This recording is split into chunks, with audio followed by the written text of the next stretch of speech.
In her first interview as interim president of FIU, former Lieutenant Governor Jeanette Nunez sat down this afternoon with CBS News Miami's Jim DeFede.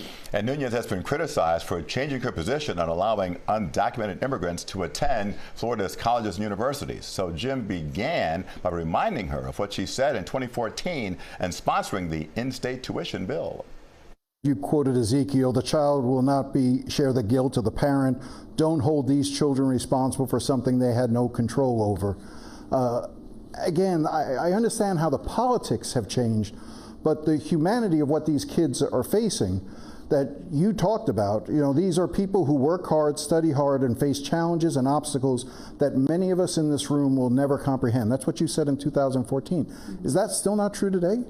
Well, Jim, what I think you want to talk about is obviously the pulling of the heartstrings versus the real responsibility that we have as a state. And again, not harping on what has occurred the last 4 years, obviously the country went in a much different direction.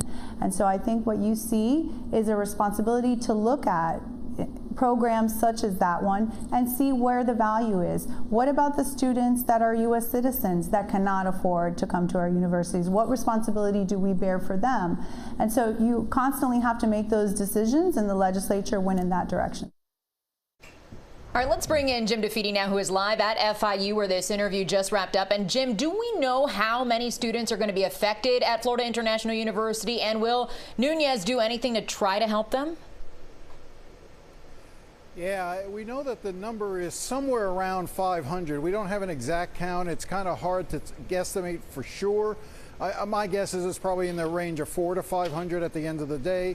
And I asked that question of Nunez because there's been some pressure to suggest that, okay, if you don't think that they deserve in-state tuition, you still have compassion for these kids. Should she be doing anything to help fundraise from the private sector to make sure these kids who came to this university with the promise that they could have in-state tuition, now that they're getting the rug pulled out from under them, so that they could stay, any fundraising possibilities for them to be able to stay? And she categorically ruled it out. She said no, she would not participate. She does not see that as her role in helping those kids. I know that there are efforts in the private sector, and I hope that a number of people will come forward, but I was a little surprised by the President Nunez's answer. I thought this was an easy one for her to sort of say, yes, we can try to help them as well. All right, Jim, we look forward to hearing what else she had to say and look forward to hearing the rest of that interview. Jim DeFede reporting live from FIU tonight.